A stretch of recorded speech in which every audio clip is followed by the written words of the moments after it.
Jones, Community Safety, MPP, Ontario.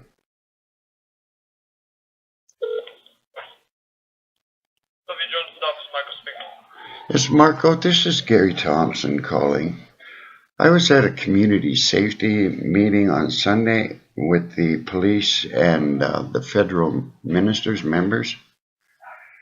And I brought up the issue that Health Canada and the Ontario Ministry of Health has got up on their websites how to treat respiratory emergencies. But it's wrong. They don't mention rescue breathing and they say chest compressions. And it's even up on the Ontario Police Chiefs of Police Association, all the signs of a respiratory emergency, and then start with chest compressions. Well, all those signs that they teach the patients in a coma, labored shallow breathing, blue-colored skin, and gurgling noises proves you're alive. Could be any of the hundreds of causes of breathing emergency, and they need air ASAP.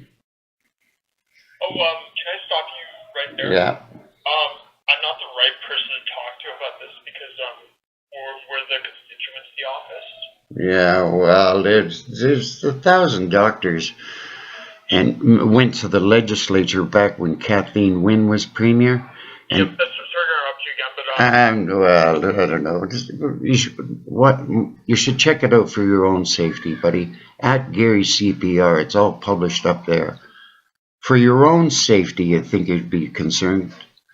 Because if you have a respiratory emergency caused through injury or illness, there's millions of people trained to give you chest compressions. Your morgue's full of people that shouldn't be there. You won't be able to stop them because you'll be unconscious from lack of oxygen or knocked out, car accident or whatever. At Gary CPR, the mayor of Toronto and the medical officer of health held a press conference years ago and said, stop murdering everyone. God, when you teach laypersons all the signs of breathing emergency and tell them not to give rescue breathing, you're dying. Jeebers. At Gary CPR, and here's my phone number, 647-864-6609. Jeebers, it's a no-brainer, buddy. yes, Yeah, and this is community safety issue, too. yes, I agree. Yeah. Since we're just the constituency office for... Yeah. Well, to make her aware, I'll phone up her office. Look, we've all been down there for years. This has been going on since 2011. Health Canada just removed rescue breathing from the protocols September 2018. I got an email from the executive director at Health Canada because she knew I'd spread it around all over the place. Jeepers, handing out wallet cards to Canadian citizens, all the signs of breathing emergency, and no rescue breathing anymore. Jeepers. Since I have the number to the Ministry of Community Safety and Correctional Services. Yeah, I got I'll talk.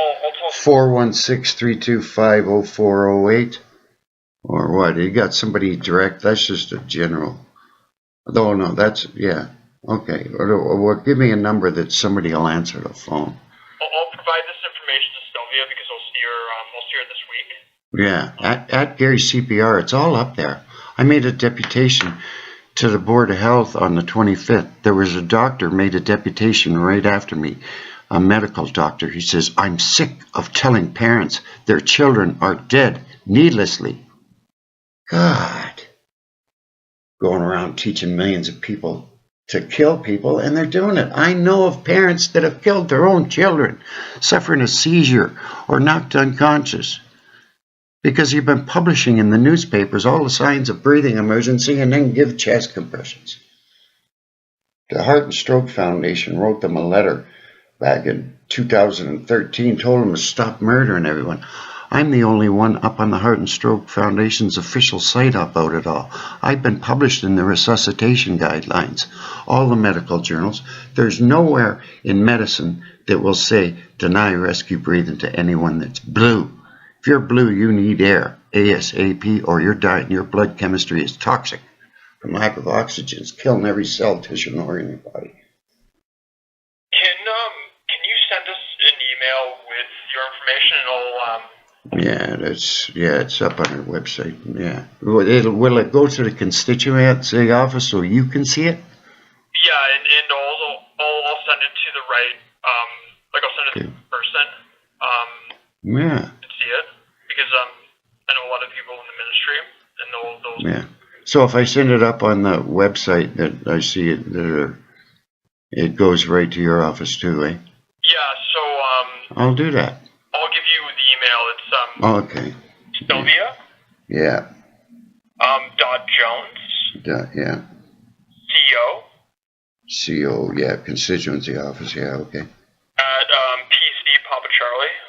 At PC. Dot. Papa Charlie. PC Papa Charlie. Yeah. Dot. Yeah. I know. I've emailed all the government. Dot. PC.gov. At CA or. Oh, it's OLA. Oh. Oh, yeah.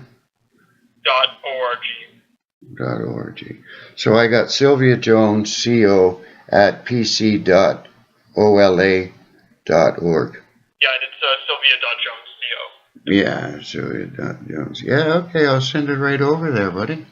It's a no-brainer, because I knew it at 5 years old. If you got a breathing emergency, you better give him some air ASAP. Yeah. Yeah, I know. Proper channel and all, like, provided to people that. Well, Doug Ford knows all about it. I tried to save his brother Rob Ford's life years ago, back in 2013. There was a rumor that he was video of him smoking crack. So I went over to public health's office and I says, I guess this live human study can't end till somebody kills Rob Ford if he smokes too much, drinks too much, has a stroke, a diabetic coma, or chokes on the extra gravy. The doctors at Toronto Public Health started laughing their heads off. Yeah, kill the mayor. I went over to Rob Ford's office. I says, Rob, the doctors at Public Health are laughing at you. You know what Rob said to me? He said, Gary, my Toronto Public Health is not in my jurisdiction. I shook my head. I says, Rob, do I have to go to Montreal or Windsor to save your life? The next time I ran into Rob was at City Hall with Joe Mihevik, the chair of the Board of Health. They're standing about 15 feet away from me. Joe Mihevik, the chair of the Board of Health, says, Rob, see that guy? That's Gary Thompson. He's trying to save your life. I'm at the legislature September 12th, 2018, about Bill 5 to 25 councillors. Rob, Doug Ford leans over to Vic Vitelli. You see that guy up in the gallery with the red t-shirt? That's Gary Thompson. He could sink us all. They're a bunch of mass murderers. God.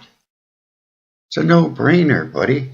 You teach millions of people all the signs of breathing emergency, tell them not to give them breathing, rescue breathing, and then pound on a beating heart. They're doing it. Anyway, you have a good one. Thank you. Bye-bye. The paramedic service is actually very well prepared. They all have naloxone.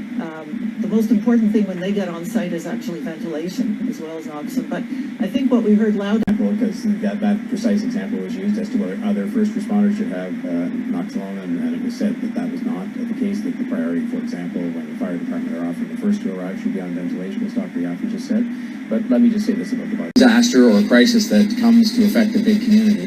What's the one thing that often stands in the way of effective dealing with it? It's different protocols people have, different ways they collect information, different information they have, and the whole idea of this partnership, and I commend those who pulled it together before I got involved, is to get everybody around the table so you can start to produce numbers, that they're collected in a common fashion, that they have protocols that are well agreed upon so that when things get worse, if they do, hopefully not, but when they do, that we actually can deal with this as opposed to sort of saying, oh my goodness, this person didn't tell me that, or we have a different system here. This is what causes people to lose their lives, quite literally. That's right, John. Anybody with any respiratory emergency, they're giving them chest compressions.